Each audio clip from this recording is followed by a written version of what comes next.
for listening again to the Ambitious Sloth podcast. And today I'm really, really excited and proud that Dennis Buttimer is on my podcast. And just a brief introduction to him. He's a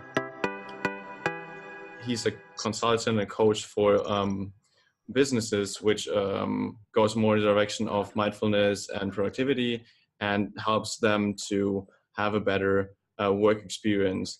And with that also increase their ability of business success, basically. And we met each other both on LinkedIn, where he connected with me and was really looking forward to be actually on the podcast. So I'm even more excited and proud to have him on my podcast today. Thank you, Julian. It's a delight to be here with you, and thanks for that invitation. Yeah, I'm really, really excited. Thank you for giving me the opportunity. And so I'm basically start with the first question already, which should explain a bit more on what you actually do and maybe a bit simpler ways. So if a 94-year-old grandma would ask you what you are doing and what would you say so that she can easily understand you and knows what you do? Well, it's a brilliant question, and I want to answer that, but first I have to commend you on pronouncing my name correctly. I can't get Americans to pronounce my last name correctly, but you did on the first try. Brilliant. Thank you. Oh, thank you. I'm always amazed when someone can do that when they haven't been told how to pronounce it, so well done.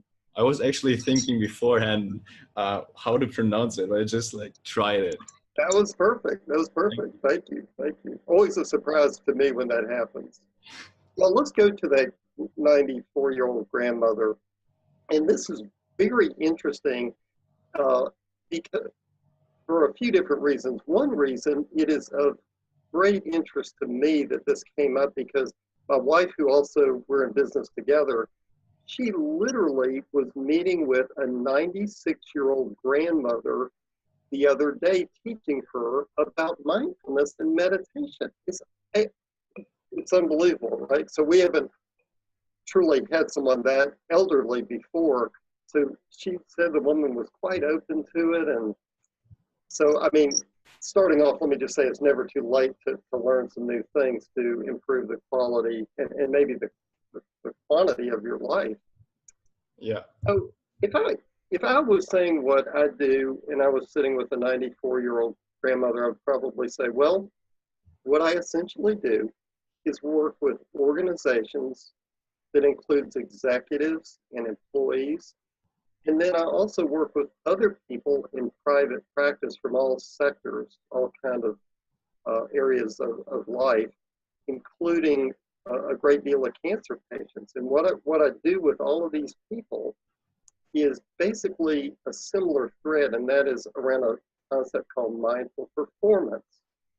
And that's just meaning that I help teach them ideas and practices and techniques to be able to perform more mindfully, to be in the present moment and to be able to utilize their power to more skillfully perform their tasks. Now, those tasks can be, yes, they can be certainly in the work setting, but beyond that, in their personal lives, because we're all in relationships, right? If you think about it, life is about a lot of relationships, and how can you perform more mindfully? Well, what gets in the way a lot of times, Julian, as you probably know and have seen, is stress. Stress gets in the way, and so what happens is that ends up hijacking sort of like your best laid plans. And so, when people get stressed out, they reach for sort of like these tried and true things, some things that work, and then many that don't work very well. They work in the short run. But we try to give them techniques and ideas that will be more positive and lasting so that they feel better. And the reason that we want them to feel better personally is because when you feel better, you perform better. It only makes sense if you think about it, right? So I think that would be probably what I would say. It's probably a long answer for grandmother, but that would be the idea. Yeah, that's really interesting. So as I also understand your short film is basically you're trying to help people to have a better and on the emotional side a better life so that they can perform better in their work life, right? Yes, yes, correct. Um, It's breaking, maybe some what we call in mindfulness unskillful thought patterns or unskillful habits. So much is habitual that we do, and it's really sort of about waking up to, what you can do and not what your failures have been or your, fears of what could happen and all of that, but just really being present. That's just such an essential thing. okay, and then for me really interesting personally is especially because I think I'm quite new to the topic of motivation and mindfulness, is how did you get basically the earliest contact with this topic in general, and what, yeah, maybe later on, when did you take the path to actually pursue it? Well, this is really another great question because I was fortunate to begin young. However, I must tell you that I'm the oldest of 10 kids. Now, can you imagine 10 kids? Part of me wanted to say to my parents, now, you guys know where this is coming, how this is happening, right? What is it with you people and kids, right? Seriously, there were some great things and all of that, but I'll tell you something. One thing that it wasn't was calm. It was not calm. And Oh, so me being the oldest, you're right, you can imagine, like, have you ever been around 10 kids in a room for like 5 minutes? So I was in this environment for a long time, right? Well, that said, I was a very anxious, uh, sort of hyper child growing up. And yet I was in this role of the oldest child. And I had a tough time with it, to be really frank with you. And when I got to be 17, I was in an all boys school, high school here in the States. And I was really fortunate because I was given a gift, and that was when this particular English teacher that we had took an interest in me and several other guys that were in the class. Uh, and he said, I have something called transcendental meditation that I think you would be interested in. And indeed, we ended up being fortunate enough to pursue it. And with that, you meditate twice a day. Well, that helped me, Julian, to like, silence all the internal noise, but also even to quiet some of the external noise that I was honestly constantly in the middle of. And that helped me then, to receive this and to alter. And it's been with me, honestly, all of my life ever since. I've practiced it ever since. And then I've been able to, again, fortunately, be able to share that with other people in a way that they can take it in, meaning that, you don't have to go sit in a cave somewhere to meditate. You can do all kind of things to be more present. And I've been able to see how that could help them. And like I said, even earlier cancer patients, they really take to it as well. So those would be the earlier roots. And then I get specific training. And one of our main teachers is Thich Nhat Hanh, who's a famous Vietnamese monk, who's just done just a lot of good in the world. Very, very peaceful man. And he and his other teachers have really modeled, what it's like to live and move in a world that isn't always so peaceful, but how you can bring that spirit forth. And then you can bring that spirit forth in an organization that's a little chaotic or a little dysfunctional. So yeah, these are like the early roots and how I started into it. okay, so you got basically quite early exposed already with mentors or people who showed you how to do it in transcendental meditation and also other forms of it, right? Correct. And then you, out of what reason did you then try to put this, what you learned from meditation and mindfulness, back into organizations. How did that transition go, and why? Yeah, it's a good question. And see, part of my personality is, in just how I was formed, perhaps how I came into the world, I'm more of like a helper, caregiver type person. And meaning that I found myself in jobs that in the very beginning were like literally sort of like rescuing type jobs. But then later on, I saw the value that it could have, and I must confess, particularly to males, because as males, culturally, a lot of times, even still, with the advances we've made, there's still this notion that, we can handle our problems ourselves. We don't need any help. It doesn't. May I ask what kind of jobs you had beforehand? Oh, sure, absolutely. I did things like, well, originally, I started off very, very briefly doing EMT work, so emergency services work. That didn't last very long at all, although it was great exposure, and I remember a lot of it so many years later. But before that, even in high school, I worked like in nursing homes. I did like, like help with physical therapy and just different things like that. And then, later, when I got my master's, I worked in treatment centers, I worked in hospitals, either with like drug addiction or then later adult psychiatric patients. And so this was all fertile ground for me to develop ways to work these ideas in, no matter who the client was, whether they were older, whether they were, they were a grandmother or a younger person or a cancer patient. So you were quite exposed to extreme situations in those emergency cases, and due to that, I guess, learned your skills, right?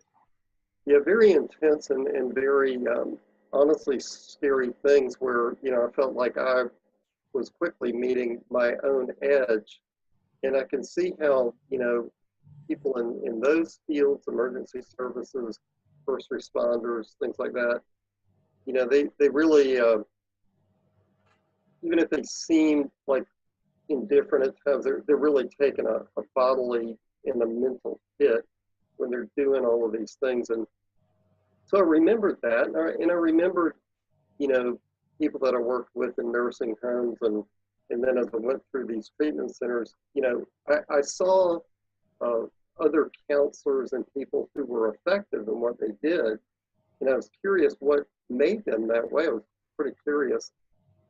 But then I saw others who really weren't that effective. And honestly, it was because they were, very unskillful in the way they thought of things and the way that they approached things. So then, as I moved through, I became a employee assistance professional, and I ended up managing an employee assistance program for a large organization. I did it for many, many years.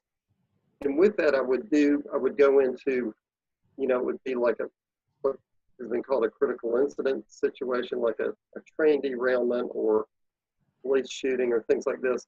And I would actually help who my client was there process it, saw what worked, what didn't work with that, would do things like coach people, counsel them with employee issues. And then I would have private, and well, private, yes, but almost secretive audiences with executives that, they didn't want anybody to see us interacting. They think that they really wanted to help. And then I quickly learned again, oh, yeah. Okay, here's another common thread. What works, what doesn't work with people. And so that's how I think I was able to kind of generate this idea, along with my wife and partner as well, into the idea of like mindful performance. What does that look like for a person? Does that make sense? Yeah, for me it does, at least I think so. And you also said you're working closely together with your wife, right? I am. We actually are partners at Atlanta Center for Mindfulness and Wellbeing, and she's a licensed psychotherapist. I'm a clinically trained counselor. We both are certified coaches, and it turns out that I have to add this too, Julian, that we're both registered yoga teachers. And the reason that I'm saying that, to be really frank with you, although I had done some yoga before my wife, many years ago, she said, well, I think it would be a really good idea if we started practicing yoga. I was like, okay. And I said, well, I want to start going to these classes. I was like, oh, okay. Yeah. And so a bit reluctant, right? So I go to these classes. I'm like, yeah, okay, whatever. You know, especially as a male, like going to yoga classes, like correct. Your thing, woman's Oh, thing, like wow. perfect. And so it would be me, and I'm not making this up, me and like 14 women, all who were in pristine condition, right? And, you know, they put their ankles behind their head and stuff. And here I am, a relatively stiff male doing this. And so, you know, I would leave the class, I'd like, I don't see the point of this. And blah, blah, blah. I'd rather go run, you know, a long way or whatever. Yeah. But then it helped me start to work with parts of my personality, right? The impatient part, or the overly ambitious part, to kind of keep centered a little bit better. And you know, and I noticed that. And then later, my wife says, honey, which is always a word we should watch out for as males, right? Honey, I think you would be a great yoga teacher. This was my response. There is no way I'm going to be a yoga teacher. I mean, that I'm sure of. So now I am a yoga teacher. So you can imagine the evolution that happened. I think you should come to this training, right? So, but seriously, pulling that all into it, you know, I have been able to use that. And so, you know, sometimes she and I will see couples together. We often will go into organizations or do a keynote together, just like when we did, I mentioned earlier to you, before we got started, we did a TEDx talk together. Yeah. But sometimes we do a lot of things separate too, but we can also jointly, you know, use our skills. Because, I mean, obviously we're different people, you know, I believe complementary, but we're different, right? Yeah. And what is then maybe your special skill? What kind of distinguishes you from some other people in this field? What would you say is like your personal main skill you have? You know, I've reflected on that, and I've been amazed, because what I'm going to tell you is not something that I really thought was something germane to me, and that is that people often say, wow, you're a very good listener, and you're very patient. And when they're saying that, Julian, I'm like, you're talking about me, right? I'm just kidding. But you know, over time, it's like, okay, I have groomed that skill, perhaps, that you know, I do listen, I think, well, and in remaining calm and trying to, you know, even if somebody's like really stressed out or they're sobbing about something, I can be calm and I think reassuring. I think that people really need a lot of encouragement, because the human mind is in many ways bent to the negative. So we'll go to all these negative thoughts first, and, you know, not, you know, being good enough and all of this sort of junk that we all have as humans in our head. And so people, I found, already feel like they've been kicked around enough, particularly in their own thoughts and in their own minds. So one thing that I bring to it is encouraging them. So I may have to encourage them in a firm way, yes, but at the same time, I can be, I think, maybe uplifting to them, find what is something about them that is unique, and resources that they already have within them, and how to lift that up, how to accentuate that, if you will. So how can you, because that's, I think, really, really difficult to do, to encourage people maybe at first to really realize what skills they have, but then actually to let themselves pursue it, or see themselves that this is a positive skill, just like the process, because I think that's really, really important. especially I think for all listeners, like how do you get past those thoughts, and how do you maybe encourage yourself even to see your skills as valuable and get them, or yeah, improve them? Right. Good point. Good question. It's interesting because, again, the human mind just leans to the negative even upon awakening. And it's thought that it's an evolutionary thing. In other words, if we worry about things enough, or we plan for the negative, it's like a way to survive and to anticipate, you know, being extinguished or hurt or whatever. But nevertheless, it really is a problem that people's thinking and the way they're viewing things causes behavior, which then gives particular results, right? So oftentimes I will start with people with the results that they're getting. So, you know, whether it's in a class or a seminar I'm doing or an individual person, I'm going to start with the results of what they're getting, so that, you know, I'm not making anything up. I'm not kind of talking about something that some ethereal concept. I'm talking about what they are saying, and then backing it into their behaviors, or, you know, how is that happening? How have you gotten to this place? And therefore sort of starting getting into the idea of like devil's advocate. Why shouldn't you continue just this way? And they look at me as if that's a preposterous question. And because I want them to say that they are suffering, you know, not so much a result of this external thing, but the way that they're processing it, and moreover, how they're responding to it. So if I can get in there, Julian, and show them this, then I can say, oh, right, so we got to really look at a whole other way of thinking. We don't need to revamp your personality. You don't need to change into another person. You need to be you, but let's see how we can start to curb these unskillful behaviors and build skillful behaviors. So as a, for instance, someone who is, you know, a type A personality, they have that hurry sickness. They're always like workaholism and try to do things as quickly as they can and multitask, spinning all these plates around and all. It's very addictive, right? It's very addictive. But, you know, being able to show people that that doesn't really work. So we really got to go counterintuitive and slow down and create, you know, a bigger gap between, you know, all the stimulation and the stress you're feeling, so that you can breathe in the space. I mean literally breathe, because I find that people are increasingly approaching the world a little bit like this.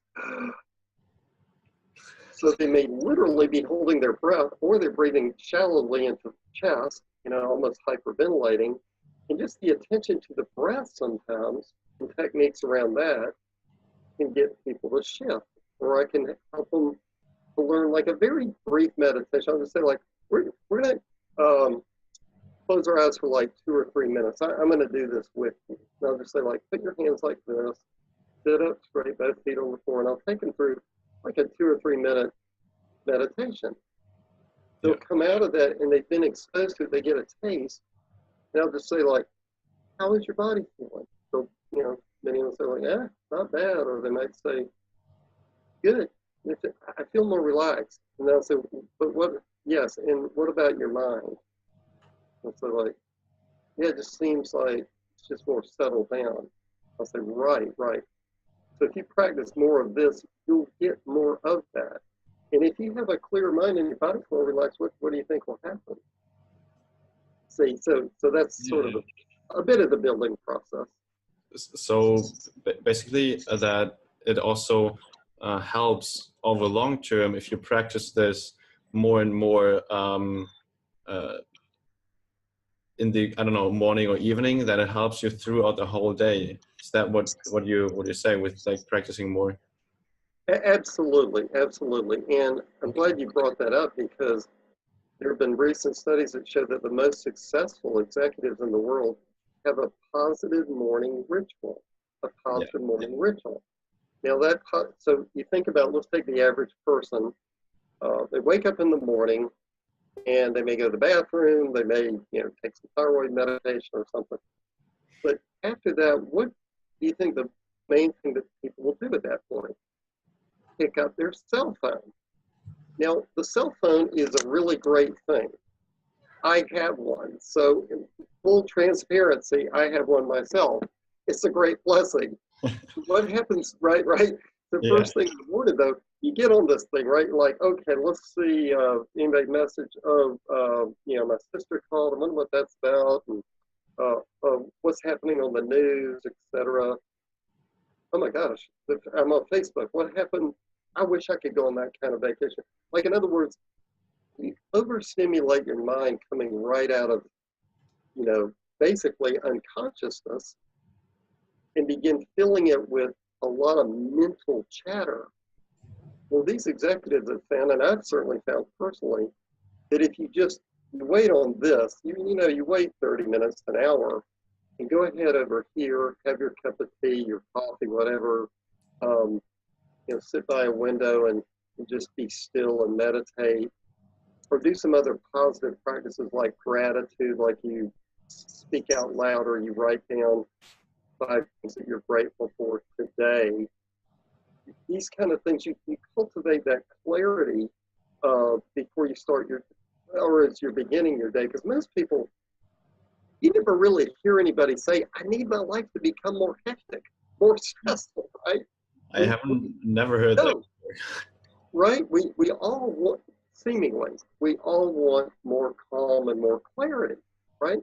Like, you wouldn't think somebody would be like, I need my mind to be just more jumbled up. I need to be more wound up. No, we want to be calm, we want to be clear.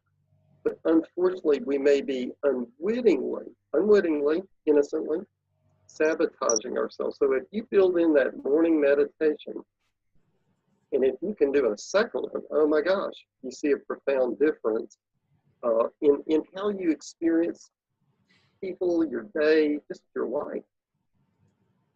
Yeah. I think that really, really little people know that. And it seems that also the benefits are maybe kind of known, but not really clear, or maybe not as convincing enough. So maybe can you share some of your experience, what you had with it, or what it has done for you? Yeah. I don't know, you practice also every day, like morning routines or anything like that? Yeah, thank you. No, that's great. There's one, so a few things here. One is that if we start with the negative about what happens when you don't do this, and that is this: when you're stressed out, your mind becomes hijacked. And here's what I mean about that specifically: is that there's a structure in the brain called the amygdala, the fear center, seat of emotions. And what happens is when you're stressed out, you're really scared, that gets triggered and it activates.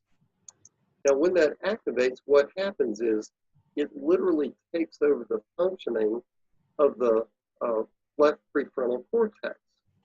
Now, that prefrontal cortex is responsible for learning, is responsible for organizing, planning, processing, what we would call thinking. Also affected is the hippocampus, which is responsible for learning and memory. So what that means is when you are constantly stressed out and anxious and scared, you can't think straight. Literally, you can't think straight. And you don't remember, because what happens is the hippocampus, that learning storage place in the brain, shrinks. So you can't bring it. What was I supposed to do? What was the guy's name? But when you do these other practices, what you do is you reset all of that so that the amygdala isn't hijacking the left prefrontal cortex, and the hippocampus is staying where it needs to stay. So moving forward with that idea is that when you practice this over and over again, you're interrupting that, but guess what else you're interrupting? You're interrupting all this cortisol, one of the of stress hormones in the body, which let's be clear, we do need some cortisol, but we don't need the levels that most people experience, because cortisol is indicted with disease and inflammation. And so what happens is, as you begin to practice mindfulness, to perform mindfully and be in the present moment, do some meditation and some other practices, you lower that stress response in the brain, and there's not this signal to keep pumping all this cortisol and adrenaline and other neurotransmitters through the body, because there really isn't a war going on.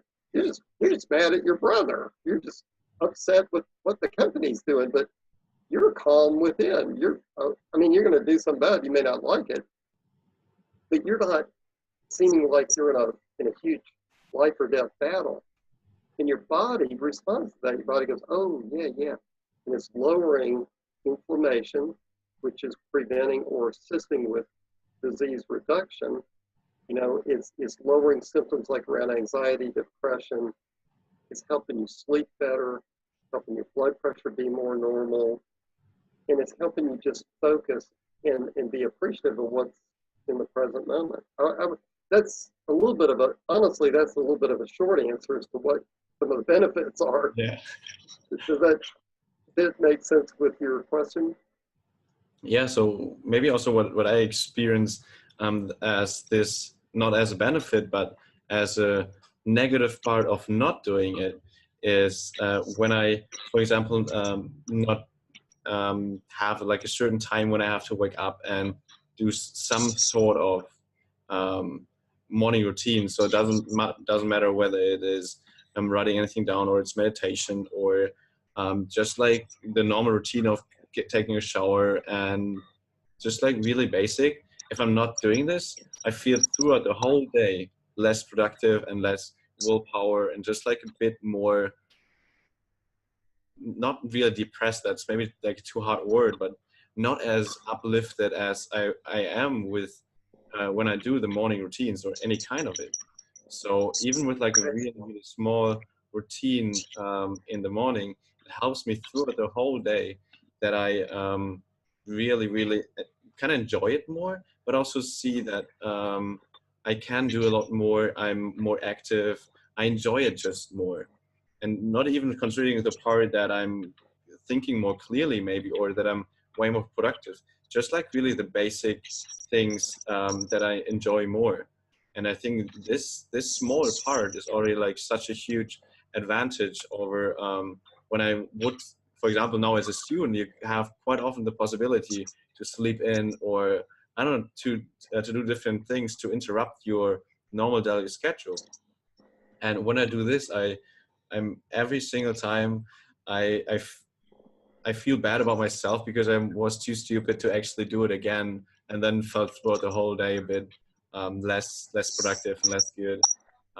So then for the next day, I always again, next time you got to do it again, and then it's way better. No, that's brilliant. It's great that you've made that connection, and moreover that you are willing to adjust, because some people won't adjust. I mean, they know their suffering is familiar, and at least it's like, well, this is my suffering, and I'm familiar with it, and if I change, what would that mean? But have seen quickly that when you don't have that morning routine that really centers and calms you and gives you a good outlook for the day, you just feel off for the rest of the day. I mean, you might do fine, but right, is that about right? Yeah, definitely. And I also see that that's kind of normal already. So many people have that, and so it's, if other people complain about it, they feel almost they belong to the others, because they also have the problem, and maybe don't see the possibility or need to change it because it seems normal. So that's maybe another thing, that you don't even feel able or capable to change it, because it seems to be a normal thing, that you just feel not really productive or happy throughout the whole day. And so that might be a reason why people don't even try to change that, because they don't see the possibility to do so. Right, and I think they can then, with that not seeing the possibility to do so, that people go into hopelessness and disillusionment. And it's reminded me that in organizations, there's, at least here in the States, it shows that, 75% of employees are very, feel very stressed out personally and professionally. So it's not like they have a haven one way or another. 3 out of 4. And 1 in 12 have seriously considered suicide as an option, 1 out of 12. So if you think about in your world, and for the listeners, if you just think about 12 people in your world, there's a chance somebody's been considering that, maybe actively, maybe not. But it just says that the weight of and stress of things that you go through can be enormous, where people, and I've seen it, sadly, in my practice with people, they just get back in the corner. They don't see any other way out. And, some people take that road because that's just, they feel forced to that point. So we sure want to get in way before that and do early intervention, and do like you're doing, where, like you're tweaking, like for you, you see, okay, I did this misstep yesterday, but today's a new day. I'm going to do, my routine, right? Yeah, exactly. So whenever at least you see that this made a difference, then obviously I want to next time do it better. And that's obviously you need at first to be mindful of that and see, okay, you can change those two things and have the possibility to change your mood throughout the whole day. But the other thing is then to actually do it, because it seems a bit more effort to, okay, why should I now wake up at 7 or 8 in the morning if I don't even have to do anything? And maybe to get also the switch there, like, because it helped me to have a better life, a better day through the next 20 hours. But I think that connection doesn't seem really logically in the beginning. Right. That's right. I mean, it just, like, people can easily talk themselves out of it, like you're indicating, where it's like, well, I mean, I could sleep another half hour. Why should I get up if I'm just going to be still? What's that really going to do, right? Exactly. Trying to teach people that, It's a small devil in your hands, like, what? Doesn't really matter. Why should you do it? But it does. And obviously, nobody can like always win against the small devil, but it definitely helps to try to fight it. And every day again, like, no, today I'm not going to listen to you. Next day, another fight comes up. Brilliant. I know. And that egoic part of ourselves, that fear-based self, is just like, it can be really persistent. And I think one thing, Julian, about that you're indicating is that, it's counterintuitive to do some of these things. You see it, and I've seen it. Well, I've seen it with women too, but I've seen it particularly with males. It's like, now let me get this straight. You want me to stop and not do anything for like 15 to 20 minutes twice a day? What's that going to do? In other words, we're so oriented towards doing and achieving and moving and all of these things. It's like, how is stopping and staying stopped for a bit of time, what's that going to improve? So you really do. You have to go counterintuitive. Like, I'm going to get up just a little bit earlier to practice this, because meditating and sleeping are not the same thing. Or just experiencing, heck, even if they don't even meditate, just being still and being quiet with a cup of tea or coffee for 10 minutes or something would be a nice start. But again, that idea of mindfulness and mindful performance is that you're in the present moment in a state of non-judgment and acceptance. Now, when I'm saying that, people resist that too. They're like, no, I don't accept this at all. I don't accept. I'm sitting on this plane that's not taking off. I'm in this training, and I hate, that I'm in here or whatever. I don't accept this at all. But the notion is that if you just accept the moment, you are ending the fight, the internal fire, the internal fight with yourself. Yes, you don't like this. I totally understand that. Like we could use the example even of traffic, right? So, you know, here in the States, it's a problem, any major city, but people get so furious about traffic. And I don't exactly love it, but the idea is that your chronic stressors and your way of reacting to them have probably been happening for a while. Am I right? Like, in other words, this didn't begin 2 days ago. How long have you been mad, for example, about traffic? 15 years, 20, okay. I understand that. I understand why you're frustrated. You're sick of it. You're tired of it. You wish it was different, all of these things. But if you are reacting the same way over and over again, it's like you're drinking the poison and expecting it to hurt someone else. You have the poison within you. That's a good right? man. Right? Yeah, it's like, no, right? So there's no shock about the congestion and the volume, but, you know, construction, you know, delays, you know, other drivers. Here's the deal. You've done this for like 15 years, I understand. But what if you employed a new response? But Dennis, you don't understand. I've done this for 15. No, I understand. Yeah, I understand. Bad news is that it's a habit. But the good news is that it's a habit.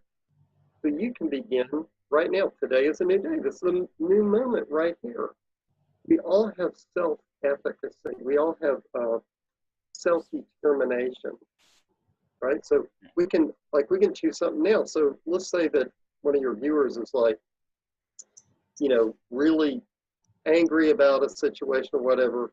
It's understandable, but at the same time, to try to look at it from another point of view, because what you focus on expands, or what you put attention on gives it a different meaning. So let me just do this with you real quick. There's a sentence I'm going to say, and it'll sound like, Julian, that I've lost my mind temporarily, which I've been accused of that.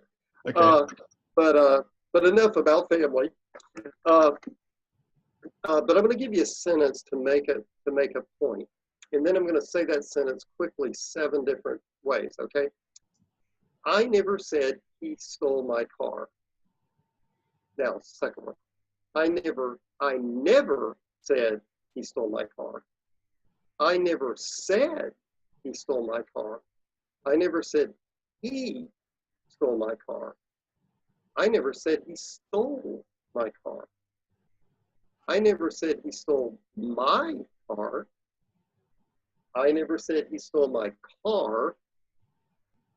So 7 different ways of saying that sentence. Now you could do this with anything, basically. Yeah. The idea is where you put the emphasis gives a different result, right? So if I'm emphasizing, you know, I don't know, this boss needs to act right, or this person I've been around forever or grew up with or whatever, they just keep acting the same way. Oh, but I'm sitting there in the middle of a family gathering, or in the middle of a corporate meeting. I see that I'm sitting here holding my breath, or I'm thinking resentful thoughts.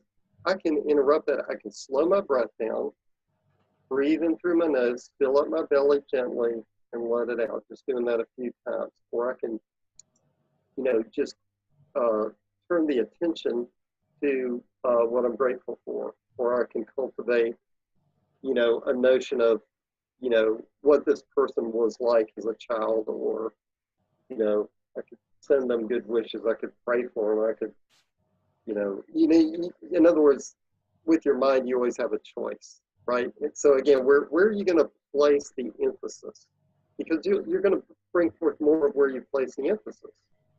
What I also find really, really interesting is not only like that you can calm you down in certain situations like the traffic and get it accepted, or maybe build a resistance or anything like that, but really distinguish between 2 kinds of problems. So one, that you're not able to change, basically the traffic, the weather, something like that. Or on the other hand, problems which you can change, not only your mental response, but actually change, I don't know, your job situation, your arguments with a wife or anything like that might be able to change. But when I then sometimes hear people really contemplating, for example, here in Hong Kong, about the weather is too warm or too humid, like, why are you doing this to yourself? That's not gonna help. It's just like making you and yourself and everybody around you in a bad mood. Bingo. Yep.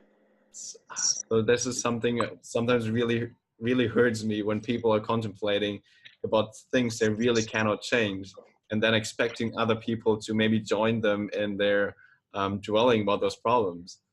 That is perfect. That is just perfect, and it also speaks to that contagion effect. I mean, it's very contagious. People's moods, and we're energy beings, and we emit energy.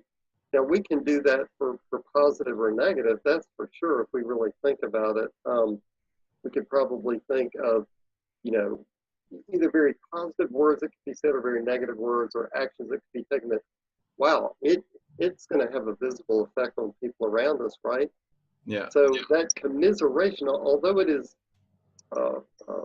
seems part and parcel of human behavior and all, you know, you can be an instrument of change. You can just the one person can make an enormous effect on people around, just with energy and mood and how you respond to things. Yeah, I think you nailed it right there with what you're seeing. It's even right there with Hong Kong weather. Yeah. Thank you. Then I would actually like to know a bit. You put a lot of really a lot of emphasis work in educating people about how they can change and how they're able to see their skills and maybe be courageous enough to pursue them. But like, what is your reason behind your passion to pursue this in the long term, and what helped you to really persist this over, what is that, 15 years already? What is maybe the reason behind why you're all doing this actually? It's a really good point, and I think as I look back to, you know, my childhood and then early adulthood and now where I am now, because I'm much older now, hopefully wiser. Let's pray. But in any case, you know, just learning, you know, that my skills are such that maybe it's a bit of how I came into the world, maybe it's gifts, latent gifts that I had that came forth, but like these are our skills, and this is what is gratifying to me and gratifying to us in our work, is that yes, we're getting paid for what we do. That, yeah, I mean, we need to get paid. You need to get paid. You got to pay your bills, etc., and be able to do things you want to do. But kind of the charge or the gratification for us is in being able to use a talent that we have, whether it's being compassionate, encouraging, skillful in evaluating what a problem is, and then helping and seeing a person change. Now, not all people change, not at all. And we see that, and we have to be able to, you know, accept and tolerate that, wish them well, but know that, you know, you're just not going to be able to help or heal everyone. But those that we really see that with, and again, I mean, executives that you would just not believe have altered, or cancer patients that have shifted, or others, it is beyond gratifying. Like I had this senior vice president in a worldwide organization, and he wanted to do some coaching and, you know, all of these things. Delighted, great guy, and all of these things. Well, two things happened with him that later were very positive. That on the front end, he came to me and said, "Look, Dennis, I've got to alter something. I'm overwhelmed with all the stress at work. I don't know what to do." You know, I said, "Well, when have you ever taken a vacation?" "Oh God, I've got 5 years of vacation stored up, and I'm having heart palpitations." And terrible insomnia and all of that. So we started really working on some things together, and he learned to set his, cell phone aside first thing in the morning, and he learned to meditate. He learned to kind of sit with his emotions, breathe through whatever he was feeling, and slow his pace down a little bit. Well, later on, he wanted me to present to a group of 200 of his employees. Now, these employees were very, very nervous, you see, because he's a senior vice president, and they were going through a big change in their company. So they were scared that they were going to be told that they're going to be gone and all of these other things. Well, he had already been taking vacation himself. He'd been meditating, and he really got aligned with his higher self. He comes out on stage, and he's going to introduce me. And he comes out, and I could see the frightened looks on their faces. And he said to them, first and foremost, I want to thank you for your work. None of you are going anywhere. We're going to do what we need to do to make this right. You can see their faces soften some. And what's more, I want a show of hands. I want you to literally raise your hands if you have vacation time available. And you could see people kind of reluctantly raising their hands and all. But he said, your job will be here when you get back. It is really important that you do self-care, because without you, there's no job, there's no organization. We need you, which was so interesting, because it really was, he was calling back to what he and I had talked about at the very beginning. These were words that he and I had discussed. It was like, so-and-so, if you continue this way, you're not going to be here, and you're going to be suffering as you go. Well, he was able to shift that. And now, here are these permutations I referred to before we got started today. These other people are now being affected there, and some of them literally, Billion were tearful as he was speaking. And I felt it myself. I was like, he's really saying this, right? So those sort of things are just, they're so powerful. So these really fuel you and pursuing it further and seeing those successes, basically. Yes, it really does, and that reinforces in me that, oh yes, I am doing what I'm called to do, what my talents are. It turns out I'm not very good at repairing automobiles, plumbing in our home, doing surgery. I mean, a little light, but this is what I believe I'm supposed to do. Oh. If I'm not, it's a little late for me to realize that, right? No, it's not really, but wow. So and I get a lot of joy out of it. But some of it can be quite trying, yes, but a lot of it can be very joyful. And maybe now for people who listened up until now already, it's like, okay, if I now also want to get more into this topic and maybe start a couple of first steps, where should I start? What is like, okay, what is the first step to really maybe get more mindful, more motivated, just like enjoying the life a bit more? Where do I have to start? You mentioned so many parts. What is like the essential one you would suggest?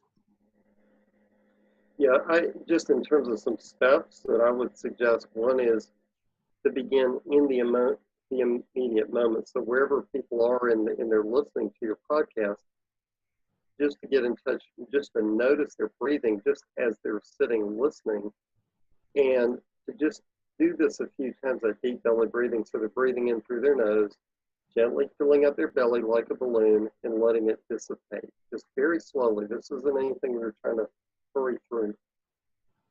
And just in doing that 4 or 5 times, they'll start to see a little bit of a shift. Wherever they are located, they can go, they can see people locally, or they can go online and read more about mindfulness. There are many, many books. My wife and I have a couple of books. One is called Calm, Choosing to Live Mindfully, And another one is a little bit of, it's not meant to be humorous, but it's interesting title, Inspired 365 Days of Mindful Mojo. So that's a one day at a time read that kind of teaches you how to integrate this into everyday life. All right. I put all of these like in the show notes below the episode, so everybody can look them up. Sure, sure. And I mean, we're available as well. I recently was working just as me and you were working by Zoom with an executive in Belgium, and I've worked with people in other places, so we can do it through Zoom. And maybe people just need a little bit. Maybe some people need more than that, but they can reach out to me. I'm happy to help. Or if they just want to email me and I can make suggestions, happy to do that. Not everybody wants to or can do what we're doing, but there are a lot of good books out. And our ultimate teacher, Thich Nhat Hanh, he has like, I don't know, 15, 20 books out that are available too. And there's many other really, honestly, great mindfulness teachers available that they, could read up on. And, yeah. Oh yeah, so basically get at first some books on the topic, and then maybe also connect with people which are going in the same direction or like-minded community, and try to fuel more and more thoughts like that, and start with maybe a couple of first breathing exercises at any time, basically. But I would, at least my opinion, especially suggest also don't forget the morning, because that seems to me really, really important. That is a key thing is the morning, because that's the foundation of the day. And research has shown that as the day goes on, willpower wanes, willpower goes down. So you're better off if you can build it. There's nothing wrong with meditating in the evening, but just know the willpower is not as strong then, whereas in the morning it's a little better. If you're able to meditate in the morning or get centered or do some gratitude first thing in the morning, you have used the power that you have, which is in the present moment, to alter really how you're going to experience the day so that you can be your best self. But there's so many different things that we do, like in our work, we do a number of other mind-body practices like body tapping and a little bit of yoga, and we do different things too. But ultimately, it's working with your mind. It's how the antics of your mind are really something else, right? And being able to notice, gosh, I'm so harsh with myself, or I'm just always in such a state of fear. Let me see how I can try a new response. Now, there's one other quick thing that I want to tell you, and that is to change a habit. There's a great way to start to do it. And this was some research by a researcher at Stanford named B.J. Fogg, F-O-G-G. And this researcher founded a concept called tiny habits.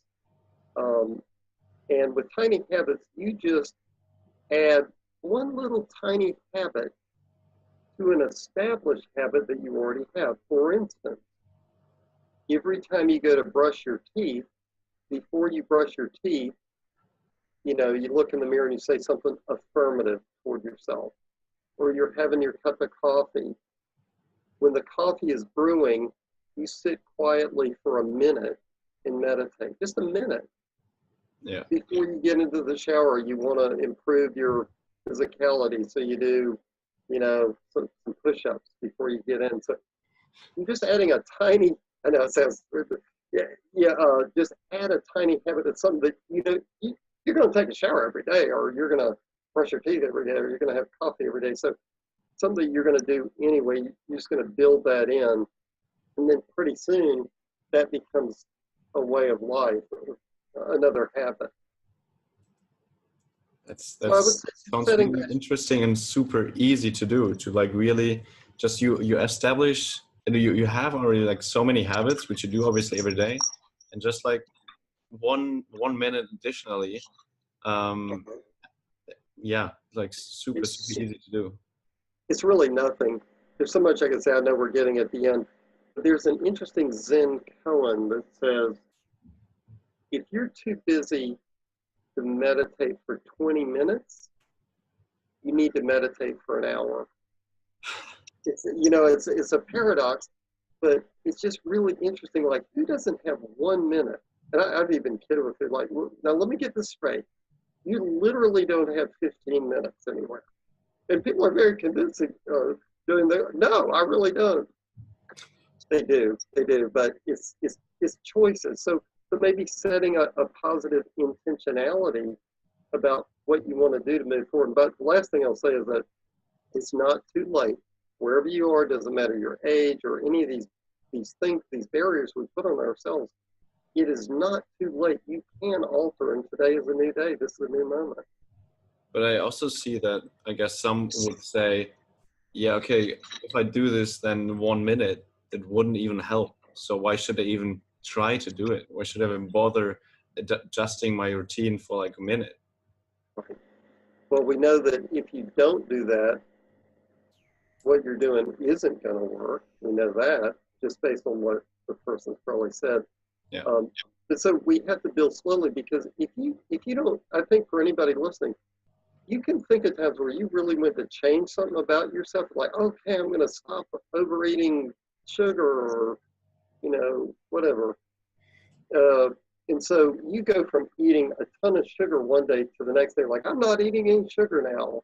And you go like 2 days and you're like, okay, I'm ready to murder somebody now, right? So like you're so crazed with the way you did it, rather than saying like, you know what? I'm all right. So after dinner, I'm going to eliminate, the ice cream or whatever I'm having it after dinner or something like that. Like, you start small, so you have a big vision of what you want, but you start with small steps and you just build step by step. So then, like, man, I went a week without eating ice cream at night. I feel like I need a trophy, But then maybe then you start to add it into other things, like, yeah, I really don't need this stuff in the afternoon either, and you can encourage yourself, you can reinforce yourself instead of like sabotaging by trying to do some crazy thing. Like, I would never tell somebody that's listening, sit down and meditate twice a day. If they've never meditated, I'd say, hang on, let's start real slow. Let's just do like 5 minutes in the morning, 5 minutes in the evening. Just see what that's like. Just play with that. And let them get wedded to it instead of, setting them up for failure. Like, oh my gosh, I only went 3 minutes and I just said, heck with it, I'm not going to do it. Yeah. Right? So true. And also to the mini habits building. I think also in the last podcast with Alexander Hein, he also mentioned many things, like building really small, tiny habits. And he had like huge, not like studies, but experiences with people he was coaching that really were changing their lives over a span, obviously, of like 5 to 10 years. But theirs was like huge differences. And that is always super interesting to see and listen to, because I think what at least like usually humans are driving for or strive for is like the short-term benefit, what they usually don't see with, for example, meditation. But I think that's like so important to maybe try to show, or at least the benefits on long term, try to show them that it really does matter, those tiny things every day. And therefore really thank you that you brought this up again. It's like just really a minute or 5 minutes a day can make a huge difference. Probably not in a week, probably not in a month, but in a year you might already see like a difference. And then it just like accumulates further and further, and after 5 years you're really happy you started today. Well put. And honestly, I've been doing what I've been doing a long time in terms of personal work. And seriously, and people that know me, because I started when I'm 17, I'm 60 now. So, I mean, in thinking about that length of time that I've done this, I shudder at the thought of if I had not meditated all that time. Like, I probably would have been a mass murderer or something like that, but I probably would have been, unskillful in various ways. And I mean, I have been unskillful where I'm human, but mean, gosh, if I had not meditated, oh gosh, I can only, imagine, some of the worst mistakes I would have made, all of that, right? So you're right, it adds up over time. It really does. Yeah, thank you for sharing your opinion about this as well, because that's, I think, really, really good to see the actual benefit from people. And maybe then what I personally always like to see or to hear is, do you have maybe a sentence or a phrase which you keep in mind, or maybe repeating, what quite had a huge impact on your mindset or the way you do things? Yes. In this, I use uh, personally, and I use it with clients. And it's a very simple sentence that was told to me a long time ago, and I received it. And it's really a bit of a spiritual sentence. And it says that in any situation, there are the facts. So the quote unquote facts. In any situation, there are the facts. But then there is the truth. In any situation, there are the facts, but then there are the truth. Here is the truth. The truth is your power and your truth within you, meaning that the fact is, the quote unquote fact is that you have this job situation, or that you have cancer, or that, you're really struggling with this addiction or whatever. Those are the facts, so to speak. But a way to be able to transcend that is with the truth. So your spiritual self within you, not your skull brain. Skull brain's fine. We want to use it. But it's really getting aligned with your heart and with your gut. Like below the neck, your truth, that inner wisdom, that wise man, that wise woman within, and being able to align with that, that's the truth that can really override the quote unquote facts, meaning that if you get with this energy, you can do a lot to overcome any circumstances that you're in, right? So that would be that's had the biggest effect on me. Oh, wow. Okay. And maybe then another question is, how do you maybe personally grow? So in a sense of like, okay, when do you actually feel that, I experienced something new, or I develop myself further? When do you have that? For me personally, Yeah. or for the viewers?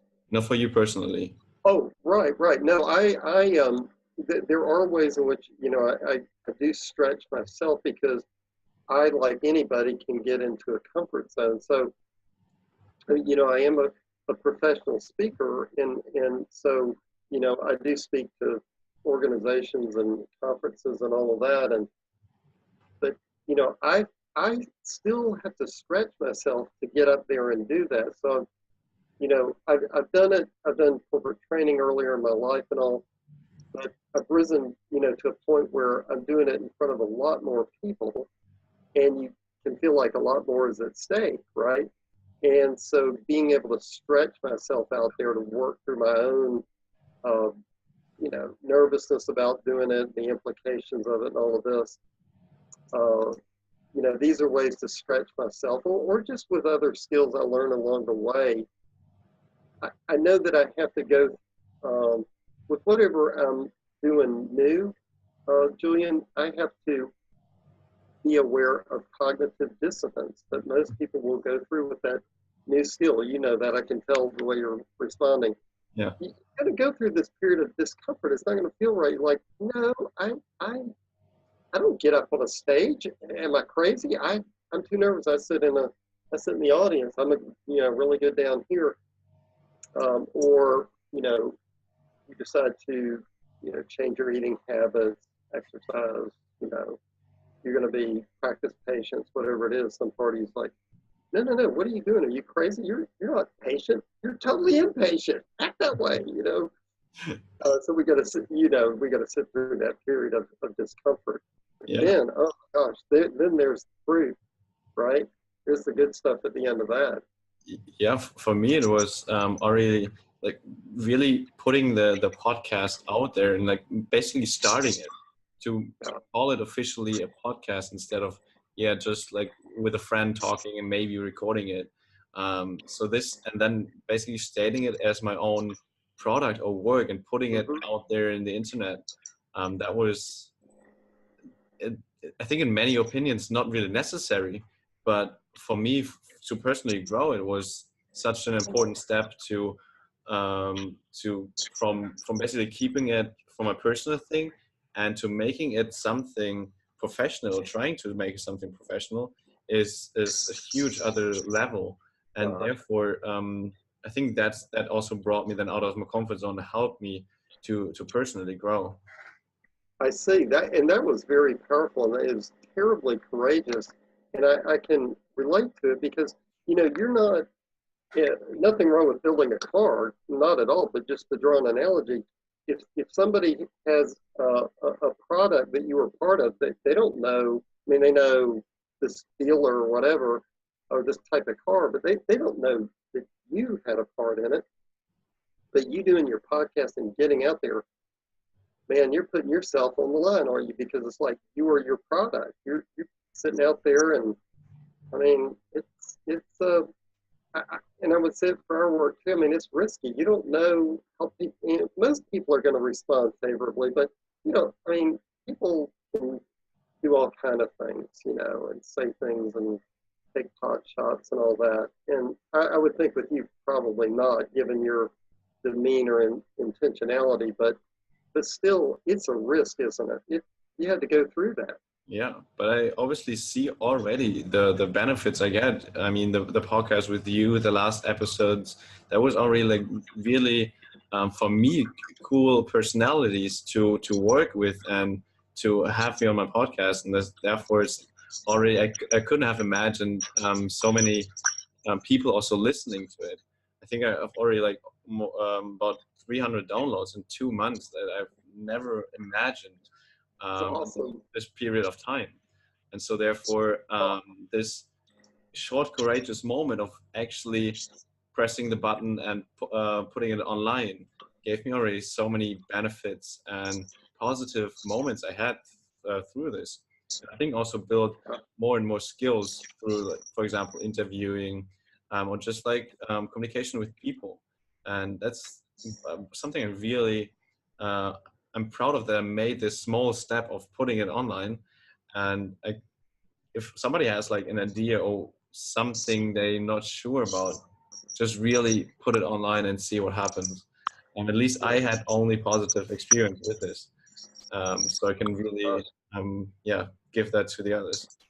no, and I would think that you're going to see exponential growth because just experiencing you and our connection and just seeing your personality and demeanor and I I mean, I work with people all the time, so I can just sort of see how you are. And therefore, gosh, you already had, these 300 downloads, but I mean, I don't know. I predict how long would I predict? I don't know. In a year, you'll look back and go, oh my gosh, I was thinking 300 downloads was great. I've got 10,000 downloads. I predicted that for you. All right. 10,000 in a I'm year. envisioning that for you, my friend. Okay. Yeah, I think it's going to happen. Well, thank you for the really nice prediction. I will obviously try to even oversee it or exceed it. Excellent, excellent. Uh, and maybe then as one of the last questions, which I'm quite interested in because of making the name, The Ambitious Sloth, what do you connect with this, and maybe does it relate to you as well? And like, what is your notion of it? Yeah, I think, thinking about it just a little bit, it might be like mindful performance or mindful mojo, becoming and being your best and highest self. Maybe something like that, right? Because I think anybody can relate to what we're talking about in some form or fashion. And looking at their mindful performance, I would say something like that. Yeah, I would say like mindful performance, quieting, mindful performance, quieting the negative to accentuate the positive. I mean, there's maybe different ways to say it. I have to think about that a little bit more, for your notes, right? My wife, who is the creative one in the relationship, is not here right now. She can spit out these titles like she's like a creative machine, right? As we say, I married up. I married up. Have you ever heard that expression? Yes, I married up. I'm joking a little bit, but not really. So, but in any case, yeah, the creativity part of it, yeah. Yeah. I'm still working on the creative part. I'm still growing. I feel in this sense, it's also maybe not my major part. Right. Yeah. Exactly right. Yeah, so I think that's already more than an hour in which we talked, and the time flew away, and I really enjoy talking more to you about this topic. But I guess at some point we have to cut at least this podcast here. And therefore it's really first to know for all the listeners, where can they reach you, and in what way do you maybe want to help them in this sense? Sure. Well, they can reach me in various ways. One is my email, if people want to just reach out that way. And again, if they just have a question, or if they want coaching, that's great too, or some mindfulness training. Yeah, that's through Dennis, and that's with two N's, Dennis, and it's path to best, Dennis at path2bestself.com. So it's pathtoBestself.com. Yeah, I guess I just put it in the show notes. Might be easier than. Yeah, right. They can also look at the TEDx talk we did. That may be another way to connect. That gives some other strategies. Yeah. And that particular one is called Diffusing Stress with Mindful Mojo. Yeah. And if you just want to reach out that way, that'd be great. All right. I cannot be more grateful for you being on my podcast. And really was so much fun to talk with you, because I saw really in the sense we kind of have this similar mindset, and I really enjoy talking to you. It's my pleasure. Thank you, Julian, for having me, and I hope in some way it helps you, but it helps the listeners, of course. It definitely will. I mean, there was so many valuable points you mentioned in such a short time. I guess many have to maybe listen to it a second time to really grasp everything. But it was, so much good stuff in there. Thank you so much. Well, you're welcome, my friend, anytime. That is really amazing. I'm really grateful for this. Thank you. Thank you. All the best, and we'll talk again soon. Yes, hopefully. I was really looking forward to this. Absolutely. Well, you and your viewers have a great day. Oh yeah, night. But you have a night over there. That's right. Well, enjoy, my friend. Yeah, I will. Thank you. We'll see you soon.